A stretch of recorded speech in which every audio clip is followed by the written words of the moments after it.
Hello guys, എല്ലാവർക്കും ഒരു happy new year 2024.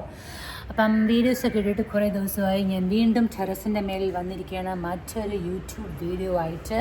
അപ്പോൾ ഇന്നത്തെ നമ്മുടെ ടോപ്പിക് എന്ന് പറയുന്നത് എൻ്റെ ജോഷ് ടോക്സ് പല ആൾക്കാരും കേട്ട് കാണും, പല ആൾക്കാരും കേട്ട് കാണില്ല. അപ്പോൾ കേൾക്കാത്തവർക്ക് ഞാൻ പറഞ്ഞു തരാൻ വേണ്ടിയിട്ടാണ്.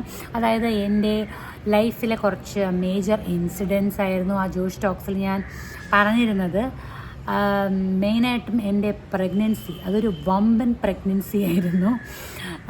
പിന്നെ ഇപ്പം ഇന്നത്തെ വീഡിയോയിൽ ഞാൻ ബേസിക്കലി കാണിക്കാൻ പോകുന്നത് എൻ്റെ പ്രഗ്നൻസി സമയത്തുള്ള ചില പടങ്ങൾ, ആ സമയത്തുള്ള കുറച്ച് കഥകൾ, 2 പ്രഗ്നൻസി ജേണീസിനെ പറ്റിയുള്ള സംഭവങ്ങൾ. പിന്നെ ഞാനിങ്ങനെ ജോഷ് ടോക്സിൽ പറഞ്ഞപ്പം കുറേ പേര് ഇങ്ങനെ കമൻറ്റ് പറഞ്ഞിട്ടുണ്ടായിരുന്നു, അവരും സിമിലർ സിറ്റുവേഷനിൽ കൂടെയാണ് പോയിക്കൊണ്ടിരിക്കുന്നത്. അപ്പോൾ എനിക്ക് തോന്നി ഓക്കെ, ഇവരെയൊക്കെ ഹെൽപ്പ് ചെയ്യാൻ വേണ്ടി ഒരു വീഡിയോ ചെയ്യാം. കാരണം എനിക്ക് ഫീൽ ചെയ്ത കാര്യങ്ങളാണ്. അപ്പം ഞാനത് തുറന്ന് പറയുമ്പം പലവർക്കും മേ ബി റിലേറ്റ് ചെയ്യാൻ പറ്റുമായിരിക്കും, പലർക്കും സമാധാനം കിട്ടുമായിരിക്കും, പിന്നെ എനിക്ക് കുറച്ച് വ്യൂസും കിട്ടുമായിരിക്കും. വ്യൂസാണ് മെയിൻ. അതിനുവേണ്ടിയാണല്ലോ എല്ലാവരും യൂട്യൂബ് വീഡിയോസൊക്കെ ചെയ്യുന്നത്. അതൊന്നും പക്ഷെ ആരും പറയാറില്ല. അത് പോട്ടെ. പിന്നെ അപ്പം നമുക്ക് സംഭവങ്ങളിലേക്ക് കടക്കാം. ആദ്യമായിട്ട് അപ്പം ഞാൻ വളരെ ഏർലി ആയിട്ടാണ്, അതായത് ഒരു 23 വയസ്സിൽ എന്നെ പിടിച്ച് കെട്ടിച്ചു എന്ന് വേണമെങ്കിൽ പറയാം. കാരണം എനിക്ക് ജാതകത്തിൽ ഊഷ്മളത്തിൽ കീഷ്മളം എന്തോ ഉണ്ടായിരുന്നു. അതുകൊണ്ട് നേരത്തെ കെട്ടിയില്ലെങ്കിൽ പിന്നെ ഒരു 32 വയസ്സ് കഴിഞ്ഞ് കല്യാണം. ഇപ്പം എനിക്ക് തോന്നുന്നു 32 നോർമൽ ആയിട്ടുള്ള ഒരു ഏജ്. പക്ഷേ ആ സമയത്തൊക്കെ എനിക്ക് തോന്നുന്നു ഒരു പെണ്ണുങ്ങൾക്ക് ഒരു 24-25 ആ സമയം എന്ന് പറഞ്ഞാൽ എത്ര വർഷമായി? ഇപ്പം ഓൾമോസ്റ്റ് 15 വർഷം ആവാറായി. അപ്പം എനിക്ക് തോന്നുന്നു എല്ലാവരും 30s ഒക്കെ ആകുമ്പോഴാണ് കല്യാണത്തിനെ പറ്റി ആലോചിക്കുന്നത്. പലരും കല്യാണമേ കഴിക്കുന്നില്ല. അപ്പം ഞാൻ പറയാൻ വന്നത്, ഇപ്പം അപ്പോൾ ഒരുവിധം നമ്മൾ മെച്ചോർഡായിട്ടില്ല, എന്താണ് ഡിസിഷൻ എടുക്കേണ്ടതെന്ന് അറിഞ്ഞുകൂടാ. എൻ്റെ ഹസ്ബൻഡിന് എത്ര വയസ്സുണ്ടായിരുന്നു? എന്നെക്കാട്ടി 5 വയസ്സ്, 28 വയസ്സാകുമ്പോൾ ആണുങ്ങൾക്ക് എനിക്ക് തോന്നുന്നില്ല മിക്കവരും ആ ഒരു മെച്ചുവർ ഒരു സ്റ്റേജ് ആവുമെന്ന്. പക്ഷേ ഡിപ്പെൻസ്, നമ്മൾ രണ്ടുപേരും ഏകദേശം കുട്ടികളെ പോലെയൊക്കെ ആയിരുന്നു. പക്ഷേ എങ്കിലും ഇപ്പം കല്യാണം കഴിഞ്ഞ ഉടനെ തന്നെ പ്രഗ്നൻ്റ് ആവണം അങ്ങനെയൊന്നും ഇല്ലായിരുന്നു. എനിക്ക് തോന്നുന്നു ഒരു 1 ഇയർ ഒക്കെ കഴിഞ്ഞപ്പോൾ തന്നെയാണ് നമ്മൾ ആലോചിച്ച് തുടങ്ങിയത്. അപ്പം പക്ഷേ പെട്ടെന്ന് തന്നെ പ്രഗ്നൻ്റായി. ആലോചിച്ച് കഴിഞ്ഞപ്പോൾ തന്നെ പ്രഗ്നൻ്റായപ്പം ആസ് യൂഷ്വൽ ഭയങ്കര സന്തോഷം. ഇതൊക്കെ ഞാൻ ജോഷ് ടോക്സ് പറഞ്ഞിട്ടുള്ളതാണ്. അപ്പോൾ അതിലുള്ള പല കാര്യങ്ങളും ഞാൻ പറയുന്നില്ല, കാരണം നിങ്ങൾ അത് പോയി കണ്ടിട്ട് വേണമെങ്കിൽ ഇത് വന്ന് കാണും. കാരണം അത് കേട്ടവർക്ക് റെപ്പറ്റേഷനായിപ്പോവും. പക്ഷേ എനിക്ക് ആ സമയത്ത് ഭയങ്കരമായിട്ട് ഇങ്ങനെ ആങ്സൈറ്റി ഉണ്ടായിരുന്നു. ലൈക്ക് അത് ഏതൊരു ആദ്യം പ്രഗ്നൻ്റ് ആവുന്ന ഒരു ലേഡിക്കും വരണ പോലെ തന്നെ, ലൈക്ക് എന്തൊക്കെ ചെയ്യണം, ലൈക്ക് എന്തൊക്കെയാണ് നമ്മൾ പ്രിപ്പറേഷൻ ചെയ്യണം, റെസ്റ്റ് എടുക്കണോ. അപ്പം ഞാൻ ഇങ്ങനെ പല ആൾക്കാരെ വിളിച്ച് ചോദിക്കുമ്പോൾ ഇതൊരു സാധാരണ പ്രക്രിയയാണ്. നമ്മുടെ ബോഡി പീരീഡ്സ് വരുന്നത് പോലെയൊക്കെ തന്നെ ബോഡി നോർമലായിട്ട് പ്രഗ്നൻസി എന്ന് പറഞ്ഞാൽ പ്രത്യേകിച്ചൊന്നും ചെയ്യേണ്ട, ആസ് യൂഷ്വൽ എല്ലാ കാര്യങ്ങളും നമുക്ക് ചെയ്യാം. അപ്പം ഞാനും അതുപോലെ തന്നെ ഒട്ടും കെയർ ചെയ്തില്ല എന്ന് വേണമെങ്കിൽ പറയാം. ലൈക്ക് ഇപ്പം ആലോചിക്കുമ്പം അങ്ങനെ ഇപ്പോഴൊന്നും ആരും ഒന്നും കെയർ ചെയ്യാറില്ല. എല്ലാ പല ആൾക്കാരും ജിമ്മിൽ പോകുന്നുണ്ട്, ഡാൻസ് ചെയ്യുന്നുണ്ട്. ഇപ്പോൾ സ്പെഷ്യൽ കെയർ ഒന്നും വേണ്ട, അൺലെസ് നിങ്ങൾക്ക് എന്തെങ്കിലും സ്പെഷ്യൽ ഹെൽത്ത് ഇഷ്യൂസ് ഉണ്ടെങ്കിൽ മാത്രമേ നമ്മൾ അങ്ങനെ ചെയ്യാറുള്ളൂ. അപ്പോൾ എനിക്ക് അന്നൊരു പ്രശ്നവും ഉണ്ടായിരുന്നില്ല. അപ്പോൾ എന്നിട്ട് ആദ്യം നമ്മൾ സ്കാൻ ചെയ്യാനൊക്കെ പോയപ്പോഴത്തേക്കും ആദ്യം 4 വീക്സിൽ എന്തോ ആണ് പോയത്. അപ്പം നമുക്ക് സ്കാനൊന്നും ചെയ്ത് കണ്ടുപിടിക്കാനൊന്നും പറ്റില്ലല്ലോ. ഈ ഹാർട്ട് ബീറ്റ് ഒരു 6 വീക്സൊക്കെ കഴിയുമ്പോഴേ അത് അറിയാൻ പറ്റുള്ളൂ. അപ്പോൾ ആദ്യം എന്തോ ബ്ലഡ് ടെസ്റ്റൊക്കെ ചെയ്യപ്പോഴാണ് പ്രഗ്നൻസി കൺഫേം ചെയ്യാൻ വേണ്ടി പോയി. അപ്പം ആസ് യൂഷ്വൽ പോയി. പക്ഷേ ഓഫീസിൽ ഭയങ്കര സ്ട്രെസ്സ് എന്ന് പറഞ്ഞാൽ IT ആണ്. അപ്പം രാത്രിയൊക്കെ ഇരുന്ന് പണിയെടുക്കണം, പല സമയത്ത് നമ്മൾ ഫുഡൊന്നും നേരെ കഴിക്കില്ല, അങ്ങനെ സ്ട്രെസ്സ് അങ്ങനെ ഒക്കെ ഉണ്ടായിരുന്നു. അപ്പം എന്തുകൊണ്ട് 6 വീക്സിൽ സ്കാനുണ്ട്. 6 വീക്സിൽ സ്കാനിൽ പോയപ്പോഴത്തേക്കും നമ്മൾ സ്കാൻ ചെയ്തുകൊണ്ടിരിക്കും. അപ്പോൾ ഡോക്ടർ വന്നിട്ട് ഇങ്ങനെ നമ്മൾ ചെന്നൈയിലാണ് കേട്ടോ. അപ്പോൾ തമിഴ് പാപ്പ എന്നാണ് അവർ വിളിക്കുന്നത്. പാപ്പ എന്നെ സൊല്ലുറീങ്ക എന്നൊക്കെ പറഞ്ഞ് എൻ്റെ അടുത്ത് ചോദിച്ചു. അപ്പോൾ ഞാൻ ഇങ്ങനെ ചിരിച്ചൊക്കെ അവരിങ്ങനെ നോക്കിയപ്പോഴത്തേക്ക് പാപ്പാക്ക് ഹാർട്ട് ബീറ്റ് ഇല്ല എന്നുള്ള രീതിയിൽ അവരിങ്ങനെ. അപ്പം എനിക്കന്ന് ഒരു ഐഡിയ ഇല്ല ഇതൊക്കെ ഏതാണ് ഒന്നും എക്സ്പെക്റ്റ് ചെയ്തു. ഒരു സാധാരണ സംഭവം പോലെ ഞാൻ കാണുന്നുള്ളൂ. അപ്പോൾ ഹാർട്ട് ബീറ്റ് ഇല്ലല്ലോ, അത് 6 വീക്സ് എന്ന് പറഞ്ഞാൽ എന്തുവാണ്, ബേബിയുടെ സൈസ് ഇത്ര ഉള്ളൂ എന്ന് തോന്നുന്നു അല്ലേ, ഹാർട്ട് ബീറ്റ് ഇല്ലേ എന്നുള്ള രീതിയിൽ ഇങ്ങനെ പറഞ്ഞപ്പോഴത്തേക്കും അവരിങ്ങനെ കുറേ നേരമൊക്കെ നോക്കുന്നു. പിന്നെ അവരിങ്ങനെ എൻ്റെ അടുത്ത് ഡോക്ടർ പറയുന്നോ അങ്ങനെ എന്തോ പറഞ്ഞു. ലൈക്ക് എൻ്റെ അടുത്ത് അന്ന് അപ്പം ഫുള്ളി പറഞ്ഞു. അപ്പം തന്നെ എനിക്ക് മനസ്സിലായി എന്തോ പ്രശ്നമുണ്ട്. അപ്പോഴേ ഞാൻ ഡൗൺ ആയി. പക്ഷെ എനിക്ക് സംഭവം ക്ലിയറായിട്ട് അറിഞ്ഞുകൂടാ, അത് ഏതാ ആദ്യമായിട്ട് കേൾക്കുന്നതല്ലേ. അപ്പം ഇത് ശരിയാവും മേ ബി പല പല ഡൗട്ട്സ് ഉണ്ട്. എന്നിട്ട് പിന്നെ ഡോക്ടറിൻ്റെ അടുത്ത് കൺസൾട്ടേഷൻ ചെന്നപ്പോൾ അവരിങ്ങനെ എല്ലാം ഡീറ്റെയിൽ ആയിട്ട് പറഞ്ഞു തന്നു. ഹാർട്ട് ബീറ്റ് ഇല്ല, ഏർലി പ്രഗ്നൻസി ആയതുകൊണ്ട് നമുക്കിത് കണ്ടിന്യൂ ഹാർട്ട് ബീറ്റ് ഇല്ലെങ്കിൽ പിന്നെ ഒന്നും ചെയ്യാൻ പറ്റില്ലല്ലോ, ബേസിക്കലി ബേബിയേ ഇല്ല. അപ്പം ഇതിങ്ങനെ എടുത്ത് കളയണം എന്നൊക്കെ ഉള്ള രീതിയിൽ. അപ്പം എനിക്കെന്താണ്, എനിക്കിതൊന്നും കാണുന്നുമില്ല കേൾക്കുന്നു, എന്തോ എനിക്ക് ഫുള്ളിങ്ങനെ ഒരു ബ്ലാങ്ക് സെറ്റ് വന്നു. അത് എൻ്റെ പാരൻസ് ആയിരുന്നില്ല, അപ്പം എൻ്റെ കൂടെ ഇൻലോസും കൂടെ ആയിരുന്നു. അപ്പം അവർ ഇൻലോസ് ആകുമ്പോൾ നമ്മളെ സ്വന്തം പാരൻസിനും ഇൻലോസും എന്തായാലും ഡിഫറൻസ് ഉണ്ട്. പക്ഷേ എനിക്കതുകൊണ്ട് എക്സ്പ്രസ്സും ചെയ്യാൻ പറ്റുന്നില്ല. എൻ്റെ ഹസ്ബൻഡ് വന്ന് എൻ്റെ കൂടെ ഇല്ല, കാരണം അന്നെന്തോ ഓഫീസ് വർക്ക് ഉണ്ടായതുകൊണ്ട് ഞാൻ ഇൻലോസിൻ്റെ കൂടെയാണ് പോയത്. അപ്പോൾ എന്നെ പ്രോപ്പറായിട്ട് സമാധാനിപ്പിക്കാനും ആരുമില്ല. എന്തൊക്കെയോ ഫുള്ള് ഞാനിങ്ങനെ ലോസ്റ്റായിരുന്നു. അപ്പം എന്നിട്ട് വീട്ടിൽ വന്നപ്പോഴത്തേക്കും ആണ് ഹസ്ബൻഡ് പെട്ടെന്ന് തന്നെ വീട്ടിൽ നിന്ന് ഓഫീസിൽ നിന്ന് എല്ലാം ഇട്ടെറിഞ്ഞ് ചാടി വീട്ടിലെത്തി. അപ്പം രണ്ടുപേരും ഈ പറഞ്ഞതുപോലെ ഫസ്റ്റ് ഇനീഷ്യൽ ആദ്യത്തെ പ്രഗ്നൻസി ആകുമ്പോൾ ഭയങ്കര ഡിസപ്പോയിൻമെൻ്റ് എന്ന് പറഞ്ഞാൽ ഭയങ്കര ഡിസപ്പോയിൻമെൻറ്റ്. എന്നിട്ട് ഇപ്പം എൻ്റെ പാരൻസ് ഇങ്ങനെ വിളിച്ചിട്ട് പറഞ്ഞ ഒരു കാര്യം ചെയ്യും, നാട്ടിലോട്ട് പോയി ഇവിടുത്തെ ഡോക്ടറിനെ കാണിച്ചു നോക്കാം. അപ്പം സ്റ്റിൽ ഇതെല്ലാം നമ്മളൊന്നും ചെയ്തൊന്നുമില്ല, ഒരു പ്രൊസീജിയറൊന്നും ചെയ്തില്ല. അപ്പം അന്നാണ് ഞാൻ ജീവിതത്തിൽ ആദ്യമായിട്ട് ഫ്ലൈറ്റിൽ കയറുന്നത്, പെട്ടെന്ന് എത്താൻ വേണ്ടി ചെന്നൈയിൽ നിന്ന് ഞാൻ. പക്ഷേ ഫസ്റ്റ് ഫ്ലൈറ്റ് എക്സ്പീരിയൻസ് അത്ര പ്ലസൻ്റ് എക്സ്പീരിയൻസ് അല്ലായിരുന്നു, കാരണം ഞാൻ ഇങ്ങനെ വിഷമിച്ച് അല്ലേ വരുന്നത്. അപ്പോൾ ഇവിടെ എത്തി ട്രിവാൻഡ്രത്ത് നിന്നപ്പം ഇവിടുത്തെ ഒരു ഹോസ്പിറ്റലിൽ ചെന്ന് കണ്ടപ്പോൾ അപ്പോഴും പക്ഷേ എൻ്റെ പാരൻസിന് ഇങ്ങനെ ഭയങ്കര എക്സ്പെക്റ്റേഷൻ, എന്തെങ്കിലും ചെയ്യാൻ പറ്റുമായിരിക്കും ചെന്നൈയിലെ ഡോക്ടർ. എന്നിട്ട് അവർക്ക് അക്സെപ്റ്റ് ചെയ്യാൻ പറ്റുന്നില്ല. പക്ഷേ എനിക്കങ്ങനെ മനസ്സിലായിരുന്നു ഒന്നും ചെയ്യാൻ പറ്റില്ല എന്നറിയായിരുന്നു. അപ്പം ഇവിടെ പക്ഷേ വന്നിട്ട് പിന്നെ എല്ലാം റിമൂവൊക്കെ ചെയ്ത് പിന്നെ കുറച്ച് റെസ്റ്റ് അങ്ങനെയൊക്കെ. എന്നിട്ട് എനിക്ക് തോന്നുന്നു ഒരു 1 month ലീവൊക്കെ എടുത്തിട്ട് തിരിച്ച് ചെന്നൈ ചെന്നിട്ട് ഡെസ്പാണ്. പക്ഷേ എങ്കിലും തിരിച്ച് നമ്മൾ കണ്ടിന്യൂ ചെയ്യണമല്ലോ. അപ്പോൾ ഡോക്ടർ പറഞ്ഞു ഇങ്ങനെ കുറേ ആൾക്കാർക്ക് ഇപ്പോൾ ഈ പ്രശ്നങ്ങളുണ്ട്, ഒരു കുഴപ്പമില്ല, ഒന്നും വിഷമിക്കേണ്ട, അങ്ങനെ. അപ്പം ഞാൻ ടു ഏർലി ചെന്നൈയിൽ എത്തിപ്പിച്ചു. അതിന് മുമ്പേ കുറച്ച് കാര്യങ്ങൾ പറയാനുണ്ട്. ഇങ്ങനെ നമ്മൾ ഈ കാണാൻ വരുമല്ലോ ആൾക്കാർ, അതായത് ആൾക്കാർ നമ്മൾ സിമ്പതി തരണം എന്ന് പറഞ്ഞാണ് കാണാൻ വരുന്നത്. പക്ഷേ വരുമ്പോഴത്തേക്ക് അവർക്ക് പെട്ടെന്ന് എന്ത് പറയണം അതായത് ഈ വിസിറ്റേഴ്സ് ഉണ്ടല്ലോ, എന്തെങ്കിലും ആൾക്കാർ അവർ കുറേയൊക്കെ നമുക്ക് ട്രോമ കൂട്ടും. അതായത് ഇവർ വന്നിങ്ങനെ ഇരുന്നിട്ട് ചിലരാണെങ്കിൽ ആസ് യൂഷ്വൽ കാഷ്വൽ ടോക്കൊക്കെ നടത്തി വിശേഷങ്ങളൊക്കെ ഇത് അറിഞ്ഞ് കാണാൻ വന്നവരായിരിക്കും. അപ്പോൾ അവരിങ്ങനെ ചുമ്മാ വന്നിട്ട് നമ്മളെ വിശേഷം മാത്രം ചോദിച്ചിട്ട് ഇതിൻ്റെ റിലേറ്റഡ് ഒന്നും ചോദിക്കാതെ അതായത് വന്നു ആയി, പക്ഷേ നമ്മളൊന്നും വേദനിപ്പിച്ചില്ല, നമുക്കൊരു ഇതുമില്ലാത്ത രീതിയിൽ നമ്മളെ അഫക്റ്റ് നമ്മളെ വിഷമിപ്പിക്കാത്ത രീതിയിൽ കാര്യങ്ങളൊക്കെ സംസാരിച്ചിട്ട് പോകുന്ന ആൾക്കാരുണ്ട്.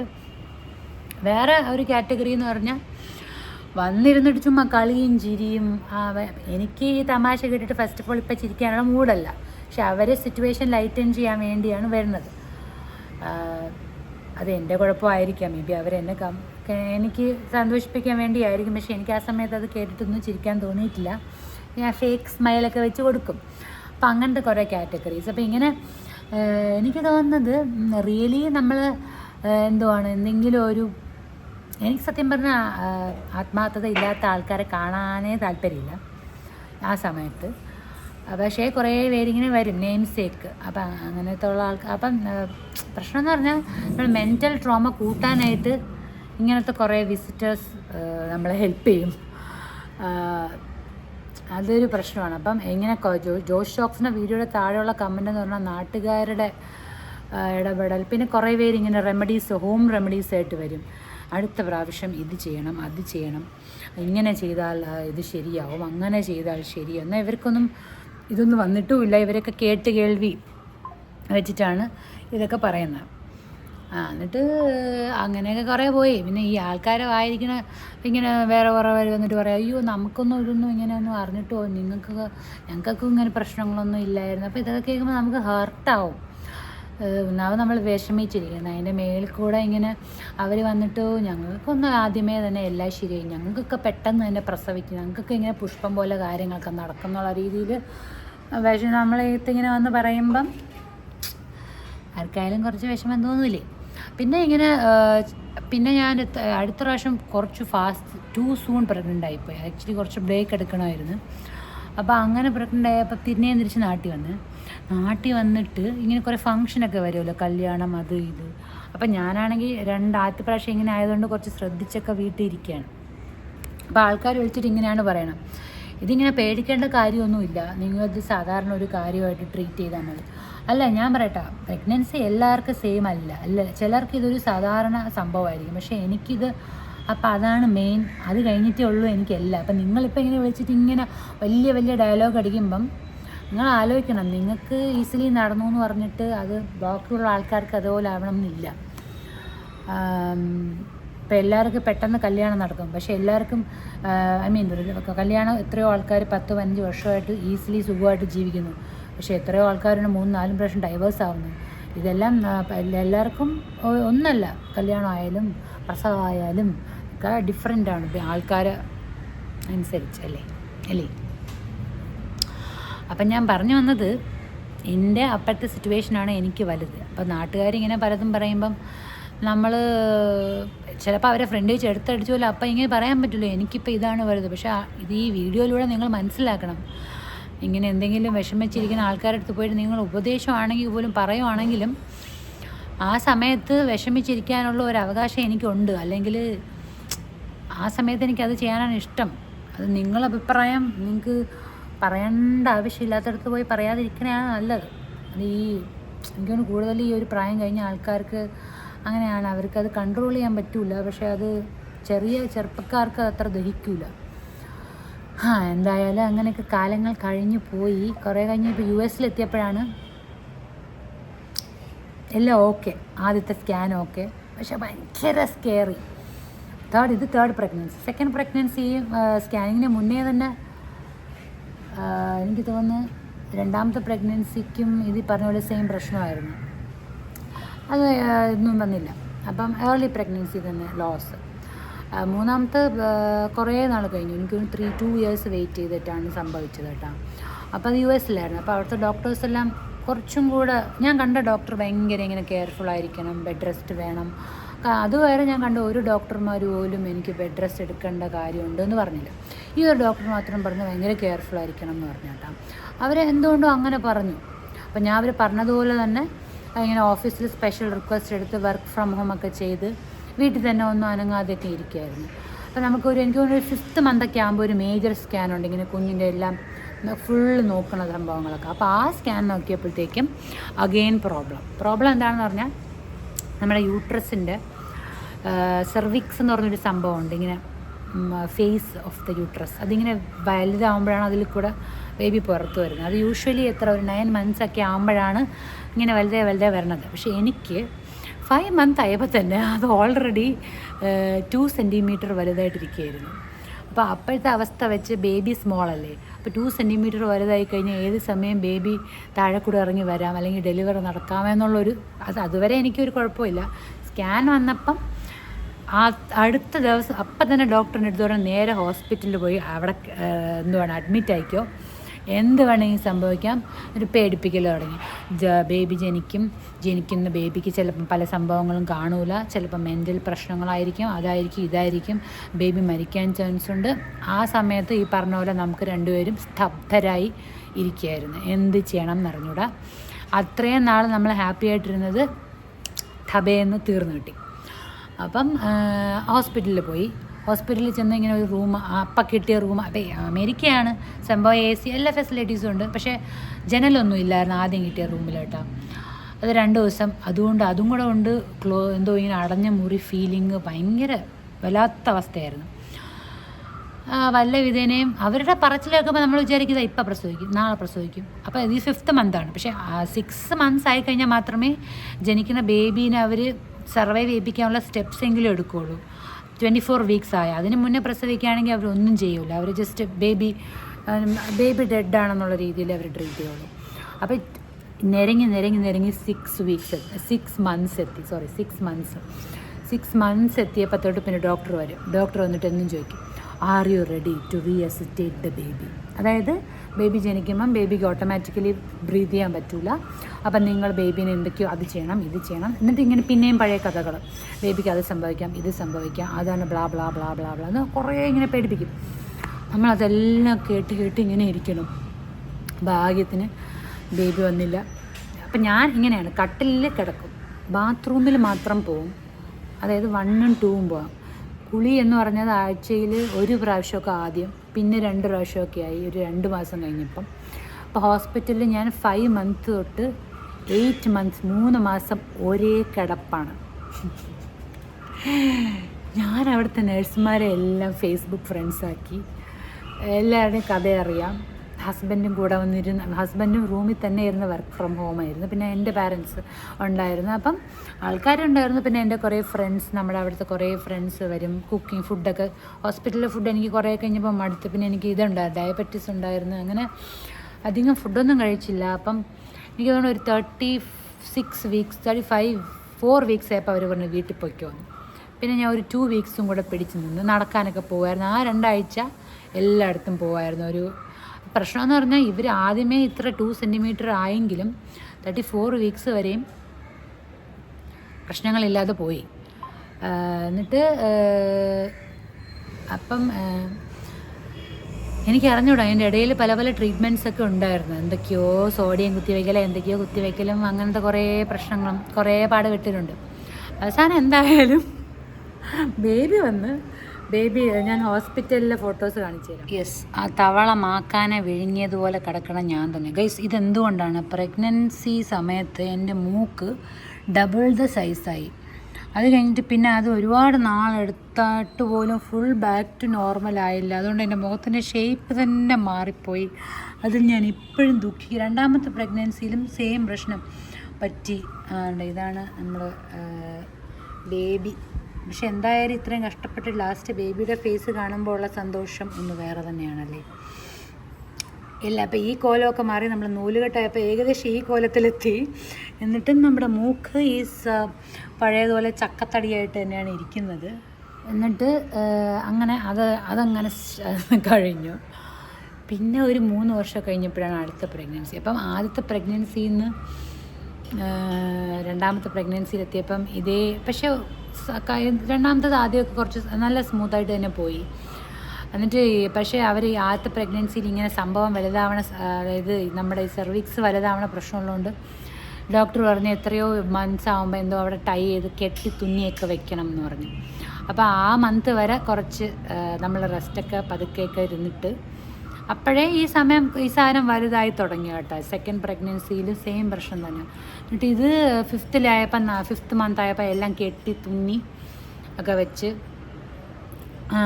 പിന്നെ അത് കഴിഞ്ഞിട്ട് 5th month ആ സർജറി കഴിഞ്ഞിട്ട് പിന്നെ എനിക്ക് ഫ്രീ ആയിട്ട് എന്ത് വേണമെങ്കിലും ചെയ്യാൻ, റെസ്റ്റൊന്നും വേണ്ട. ഞാൻ കാറൊക്കെ ഓടിക്കുമായിരുന്നു. 2ാമത്തത് അത് പിന്നെ വലിയ കോംപ്ലിക്കേഷൻ, പക്ഷേ എല്ലാം മറ്റേ ഈ ഹൈ റിസ്ക് ആയിരുന്നു. കാരണം ആദ്യത്തത് ഇങ്ങനെയൊക്കെ ആയിരുന്നുകൊണ്ട്. പിന്നെ അമേരിക്കയിലെ ഇൻഷുറൻസ് തട്ടിപ്പോകാൻ വേണ്ടി അവരിങ്ങനെ കുറേ കുന്തം കുടച്ചക്രം എന്ന് പറഞ്ഞ് ഓരോന്നൊക്കെ ഇൻഷുറൻസിന് പൈസ മേടിക്കാൻ വേണ്ടി ചെയ്യിക്കും. അത് പക്ഷെ നമ്മൾ അഫക്റ്റ് ചെയ്യുന്നില്ല. അതെല്ലാം നമ്മൾ യെസ് പറഞ്ഞു കൊടുക്കണം. എന്നിട്ട് അത് കഴിഞ്ഞിട്ട് ഞാൻ ഫോട്ടോ കാണിച്ചു തരാം. ഇതാണ്ട, ഇതും എൻ്റെ മുഖം മാറി. ആ സമയമായപ്പോൾ മുഖം ഇങ്ങനെ കുറച്ച് ഡാർക്കാവും ദിശയാണ്. എന്നിട്ട് മൂക്ക് കണ്ട പിന്നെ വലുതായി. ഈ മൂക്ക് ഇപ്പോഴും ഇങ്ങനെ തടിച്ച്, ഞാൻ പറഞ്ഞല്ലോ. ഇതെനിക്ക് തോന്നുന്നു ഓണത്തിന് നമ്മളെന്തോ ചെയ്തതാണ്. ഇത് അത് കഴിഞ്ഞിട്ട് ബേബി ഉണ്ടായി കഴിഞ്ഞപ്പം. പിന്നെ അത് കഴിഞ്ഞിട്ട് അവർ ഡെലിവറി കഴിയുമ്പോഴത്തേക്ക് ആ സ്റ്റിച്ച് ചെയ്ത സ്റ്റിച്ചൊക്കെ ഇളക്കി കളയും, അല്ലെങ്കിൽ അവിടെ അടഞ്ഞു തന്നെ ഇരിക്കൂലേ. അങ്ങനെ അപ്പം അത്ര. അപ്പം സോ ബേസിക്കലി ഞാൻ പഠിച്ച പാഠം എന്ന് പറയുന്നത് മൂക്ക് വലുതാവും. അതല്ല, അതായത് ആൾക്കാരിങ്ങനെ ഓരോ ടിപ്സ് ആണെങ്കിലും അല്ലെങ്കിൽ റിയലി സമാധാനിപ്പിക്കാൻ ഹെൽപ്പ് ചെയ്യാൻ വരുന്ന ആൾക്കാരുണ്ട്, ഇല്ലയെന്ന് ഞാൻ പറയുന്നില്ല. പക്ഷേ ഫോർ ദി സേക്ക് ഓഫ് സേയിങ്ങിന് വേണ്ടി വരുന്ന ആൾക്കാർ ഒരു കൂട്ടം ആൾക്കാരുണ്ട്. അപ്പോൾ അവരുടെ അടുത്ത് പറയേണ്ടത്, നിങ്ങൾ സഹായിച്ചില്ലെങ്കിലും കുഴപ്പമില്ല, നിങ്ങളൊന്നും പറഞ്ഞില്ലെങ്കിലും കുഴപ്പമില്ല, നിങ്ങൾ പറയാതെ മിണ്ടാതിരുന്ന് ഇരിക്കുന്നതാണ് വളരെ നല്ലത്. അതാണ് ഹേർട്ട് ചെയ്യുന്നതിന്. മറ്റ് കാര്യങ്ങളെന്ന് ചെയ്യുമ്പോൾ കൂടുതൽ ഹേർട്ട്ഫുള്ളായിട്ട് തോന്നും. അതിനെക്കാട്ടി മിണ്ടാതെ അഭിപ്രായം പറയാതെ ഇരിക്കുമ്പോഴാണ്, അല്ലെങ്കിൽ നിങ്ങളെ മൂഡ് ലൈറ്റാക്കാൻ വേണ്ടി എന്തെങ്കിലും തമാശ പറഞ്ഞിട്ട് അങ്ങനെ അവർ നല്ല ഉദ്ദേശത്തോടു കൂടിയായിരിക്കും പറയുന്നതെങ്കിലും അതിൻ്റെ ഇഫക്റ്റ് നെഗറ്റീവായിട്ടാണ് വരുന്നത് എന്ന് ആലോചിച്ചോ. അപ്പം എന്തായാലും ഇപ്പം അതിൻ്റെയൊക്കെ ആലോചിക്കുമ്പം ഒരു കടങ്കഥ പോലെ തോന്നുന്നു. അന്നൊക്കെ നമ്മൾ കുറേ പേടിച്ചും വിറച്ചുമൊക്കെ നടന്ന അവസരങ്ങൾ ഇപ്പം എന്നോ പോയതുപോലത്തെ ആണ് തോന്നുന്നത്. എന്തായാലും തവള മാക്കാനെ വിഴിഞ്ഞ പോലെയുള്ള എൻ്റെ ഫോട്ടോകൾ നിങ്ങൾ കണ്ടല്ലോ. അയ്യോ, അതിൻ്റെ ഇങ്ങനെ ഇവിടെ ഫുൾ കഴുത്തൊക്കെ ഫുൾ ഇങ്ങനെ കറുത്തൊക്കെ ഇരിക്കും. ഇവിടേക്ക് ഇങ്ങനെ എന്തോ ബ്ലാക്ക് കളറിലിങ്ങനെ അതൊക്കെ പോയി കുറേ. ഇപ്പം അതെല്ലാം പോയി. എന്തോ അയണിൻ്റെ ഗുളി കഴിക്കണോണ്ടാണെന്നൊക്കെ പറയും. അപ്പം അപ്പോൾ നിങ്ങൾക്ക് മനസ്സിലായല്ലോ നിങ്ങളുടെ അമ്മമാരുടെ കഷ്ടപ്പാടുകൾ, അച്ഛന്മാരുടെ കഷ്ടപ്പാടുകൾ ഇത് കേട്ടുകൊണ്ടിരിക്കുന്ന ആൾക്കാർക്ക്. ഇതൊക്കെ എല്ലാവർക്കും അറിയാം. പക്ഷെ ഞാൻ അതല്ല പറയാൻ മതി. എനിക്ക് മെയിനായിട്ടും ഇങ്ങനെ ഈ ഫേസിൽ കൂടെ പോയിക്കൊണ്ടിരിക്കുന്ന ആൾക്കാർക്ക് നാട്ടുകാരുടെ അടുത്ത് നിന്ന് ഭയങ്കര ട്രബിളാണ്. അതായത് എന്തുകൊണ്ട് നീ പ്രഗ്നൻ്റ് ആവുന്നില്ല, അല്ലെങ്കിൽ എന്തുകൊണ്ട് നീ ഇത് ട്രൈ ചെയ്യുന്നില്ല, അല്ലെങ്കിൽ നീ റെസ്റ്റ് എടുക്കാത്തതുകൊണ്ടാണ് എനിക്ക് ഈ മിസ്കാരേജസ് ഒക്കെ വന്നത്. ഒരിക്കലും അല്ല. അർലി പ്രഗ്നൻസിയിൽ നമ്മൾ എന്തൊക്കെ ചെയ്തില്ലെങ്കിലും നമ്മളൊന്നും ചെയ്തില്ലെങ്കിലും അത് സംഭവിക്കാനുള്ളത് സംഭവിക്കും. അല്ലാതെ നമ്മൾ റെസ്റ്റ് എടുക്കാത്തതുകൊണ്ട് ഒന്നുമല്ല ലൈക്ക് 3 മന്ത്സിന് മുന്നേ എന്തെങ്കിലുമൊക്കെ സംഭവിക്കുന്നു. അപ്പം എന്തെങ്കിലുമൊക്കെ നെഗറ്റിവിറ്റീസ് നിങ്ങളുടെ ചുറ്റിനുണ്ടെങ്കിൽ മാക്സിമം അതിൽ നിന്ന് മാറി നിൽക്കാൻ നോക്കുക. പ്രഗ്നൻസി സമയത്ത് ഹാപ്പി ആയിട്ടിരിക്കാൻ നോക്കുക. പക്ഷേ അത് എൻ്റെ പോലത്തെ അവസ്ഥയിലൊക്കെ ഭയങ്കര പാടായിരുന്നു. കാരണം ഞാൻ ഭയങ്കര സ്കെയർഡായിരുന്നു. എന്താവും ആങ്സൈറ്റി അങ്ങനത്തെ ഭയങ്കര ഇഷ്യൂസ് എനിക്കുണ്ടായിരുന്നു എപ്പോഴും. കാരണം എൻ്റെ 2 പ്രഗ്നൻസീസ് എനിക്ക് കോംപ്ലിക്കേറ്റഡ് ആയിരുന്നു. രണ്ടാമത്തേൽ എന്തോ അവരിങ്ങനെ ഡീറ്റെയിൽ സ്കാൻ ചെയ്തപ്പോൾ എന്തോ ഒരു ആർട്ടറി എന്തോ മിസ്സിങ് ആണ്, അമ്പളിക്കൽ കോഡിനോട് അങ്ങനത്തെ എന്തൊക്കെയോ ഉണ്ട്. അതൊക്കെ പക്ഷേ ഭാഗ്യത്തിന് ഒരു കുഴപ്പമില്ലാതെ പോയി. താങ്ക് ഗോഡ്, അല്ലെങ്കിൽ താങ്ക് ഹൂ ആർ ഓൾമൈറ്റി. അപ്പോൾ അതുകൊണ്ട് believe in the something in the universe. എന്തെങ്കിലും ഉണ്ടെങ്കിൽ പ്രാർത്ഥിക്കുക, സമാധാനമായിട്ടിരിക്കുക, എല്ലാം നല്ലതായി വരട്ടെ. അപ്പോൾ എൻ്റെ വീഡിയോസ് കണ്ടുകൊണ്ടിരുന്ന ആൾക്കാർക്ക് നന്ദി, നമസ്കാരം. ഞാൻ എന്തൊക്കെയോ വിളിച്ച് പറഞ്ഞ് എന്തൊക്കെയോ കാണിച്ചു. പക്ഷേ ഇതൊക്കെ എൻ്റെ ലൈഫിൽ കൂടെ ഞാൻ ഗോ ത്രൂ ചെയ്ത പല എപ്പിസോഡ്സാണ്. So thank you for listening. Love you all.